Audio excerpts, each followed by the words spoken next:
Hey guys, this is Mashrafe Ahmed. আমি এখন আছি হচ্ছে মস্কের একটি সুন্দর জায়গায়, যেটার নাম হচ্ছে ভেদাঙ্ক। সো এখানে আসছি স্কেটিং করার জন্য। আজকে কোনো পরিকল্পনা ছিল না, কিন্তু আসলাম স্কেটিং করার জন্য। দেখি কতটুকু কী করতে পারি, ভিডিও কতটুকু কী করতে পারি। আসলে এখানে সামারে অনেকবার এসেছি, কিন্তু সামারের ওয়েদার আরও সুন্দর থাকে। এখন বরফের জন্য আসলে চলাটা খুবই কষ্টকর, কিন্তু তাও মস্কো শীতের সময় আর সবচেয়ে বেশি সুন্দর। দেখেন, এটা হচ্ছে ভেদাঙ্কের এরিয়া। দেখুন ওয়েদার কি সুন্দর, পরিবেশ কি সুন্দর, জাস্ট বিকজ অফ ক্রিসমাস। ক্রিসমাসের সবচেয়ে বড় বিষয় হচ্ছে এই ওয়েদার, এই বরফ আর এই এরিয়াটা। এটা হচ্ছে ভেদাঙ্কের একটি খুবই পপুলার জায়গা।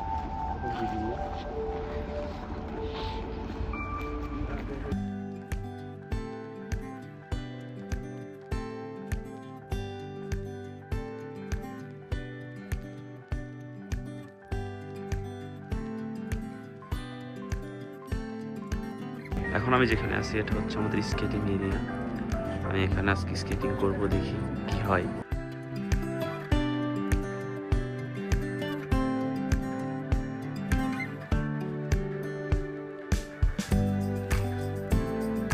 এই গাইস, অনেক ঝামেলার পরে এই যে finally we got a ticket.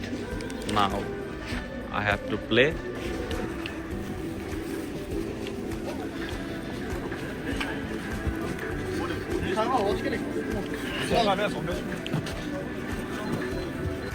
এখানে আমরা জুতা পরার জন্য রেডি হয়েছি। এই যে আমাদের এক বাংলাদেশি ভাই, এই যে আমি জুতাগুলো পরতে হবে স্কেটিংয়ের জন্য।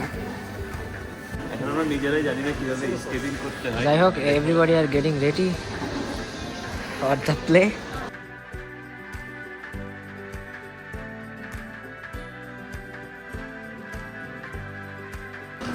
আমার অবস্থা এখন খুব কাহিল। আমি এই যে যাওয়ার ট্রাই করছি কখন থেকে, আমি অলমোস্ট 50% শিখছি। চলতেছে, সবাই কি দ্রুত যাচ্ছে।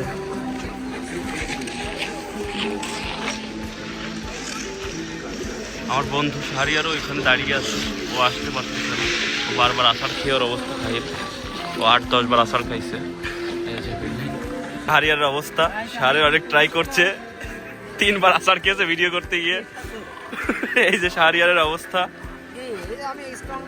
স্ট্রংলি দাঁড়িয়ে আছে শাহরিয়ার। একটু জোরে চালাও তো, একটু জোরে যাও তো, দেখি দেখি দেখি দেখি শাহরিয়ার।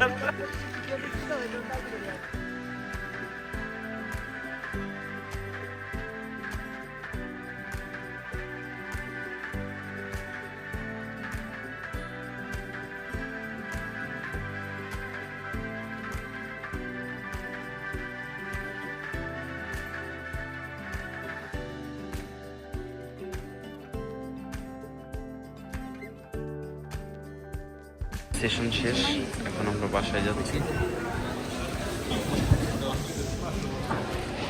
পায়ের অবস্থা মনে হচ্ছে যে পায়ের তলে মাটি খুঁজে পাইছি। এখন আমরা এই জুতা পরেও সঠিকভাবে হাঁটতে পারছি না, মনে হচ্ছে আমি স্কেটিং শু পরে হাঁটতেছি। তো যে কয়েকবার আসার খাইছি, আজকে রাত্রে খুব ভালোভাবেই টের পাবো শরীরে কত প্রকার ব্যথা হয়। সমস্যা নেই, এরপরে দেখা যাবে কি কত স্কেটিং করতে পারে। প্রতিযোগিতার আয়োজন করা হবে এরপরে, কীভাবে স্কেটিং করা হয়। আমি ট্রেনিং দেবো, ট্রেনারকে মাশরাফি আহমেদ। ট্রেনিং দেবে কার? রাশিয়ানদের। বাসায় যাব, মেট্রো নিব, যে আবার রান্না বান্না করা, আবার জব করা, আবার ক্লাস করা। যাই হোক, কোনো একদিন শাহরিয়ারের সাথে। যাই হোক, বাই, গুড নাইট।